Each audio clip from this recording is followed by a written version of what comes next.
Je suis très honoré de parler ce matin devant vous et sur un très joli sujet après M. Pitanguy. Dans Bocor bel âme vient en tête immédiatement l'adage latin « cor sain dans un esprit saint ». Mais aujourd'hui, les choses se passent un peu différemment car nous sommes plongés dans le siècle de l'image. Les enfants, les adolescents sont d'abord dans l'image avant d'être dans la représentation de soi. Et pourtant, ils vont effectuer les mêmes processus antiques, romains, de la représentation de soi. Et tout à l'heure, M. Pitanguy évoquait Narcisse, et on retrouve à l'adolescence ces traits de narcissisme au quotidien dans ma pratique de psychiatre de l'adolescent. Comment finalement obtient-on une image de soi ? Si on essaye d'être un peu chronologique, je vous propose de suivre ce chemin de manière assez rapide de comment obtient-on son image, l'image de soi-même. Il y a un grand changement. Dans les albums de famille, la première photo, c'est l'échographie du 3e mois. Avec tout le monde qui dit « Oh, il me ressemble ». Même en 3D, c'est pourtant assez particulier. Et puis, les choses continuent et on voit bien que les enfants sont incroyablement talentueux avec l'image.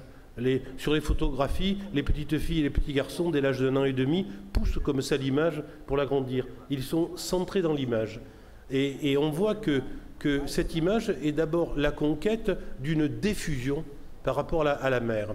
Au début, l'enfant est complètement dans l'image de sa mère. Il n'a pas d'image propre.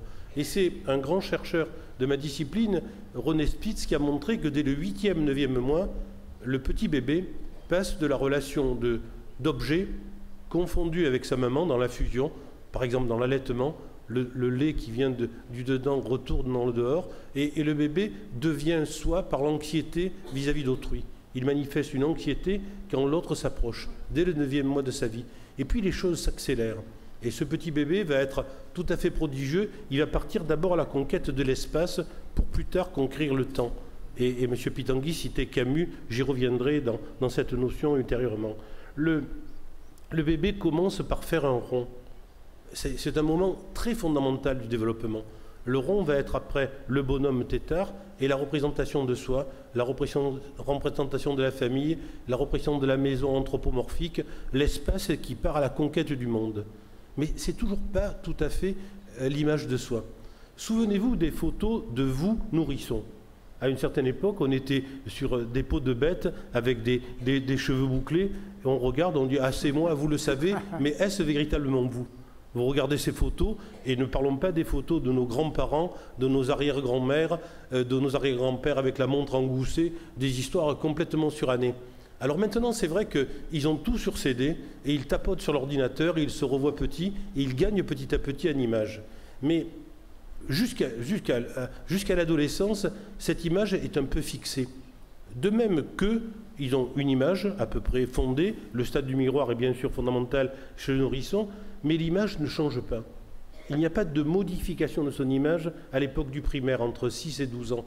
On ne change pas. Les parents ne vieillissent pas. Les parents sont immuables. C'est à l'adolescence où, brutalement, la conquête de l'image de soi va devenir centrale.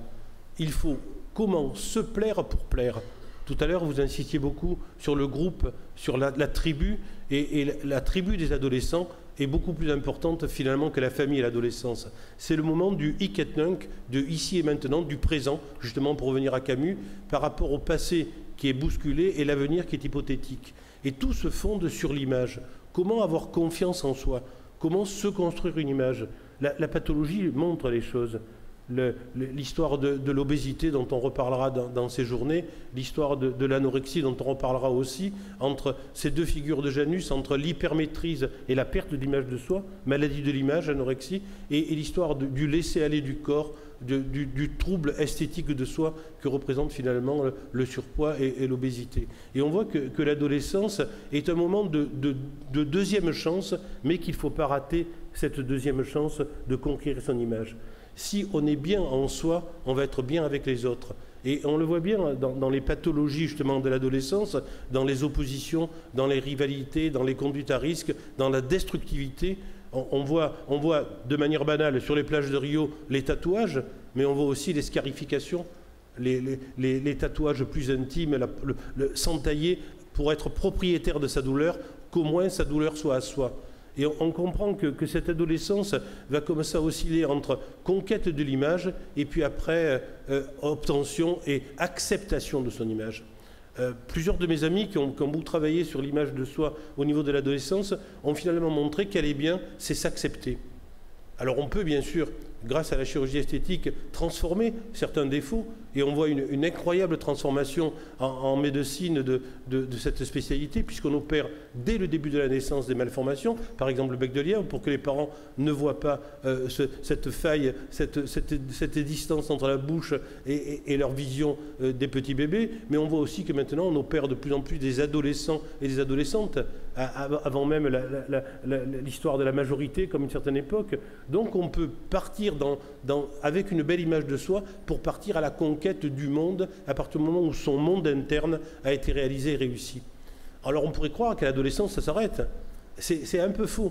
Parce qu'après il y a des grandes périodes où l'image de soi disparaît un peu dans la vie. On disparaît un peu, on ne se voit plus.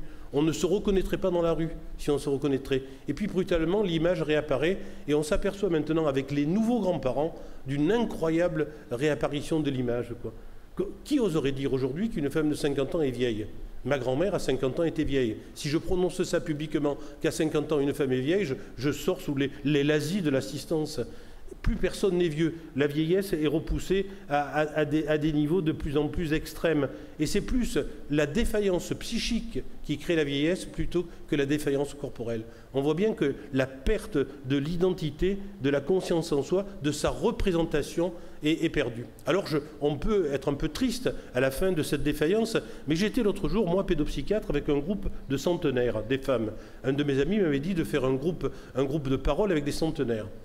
Les centenaires ne parlent pas beaucoup, objectivement, en dehors de votre grand architecte brésilien qui, lui, travaillait jusqu'à la fin de ses jours. Mais l'idée, c'est que ces centenaires se sont mises à dessiner, je leur ai proposé un dessin, et elles sont mises à dessiner comme des petites filles. Et elles ont représenté une petite fée, une sorte de princesse. Elles échangeaient leur dessin en riant, en disant « j'étais comme ça et toi ». La mémoire d'évocation maintenait le présent qui avait fui.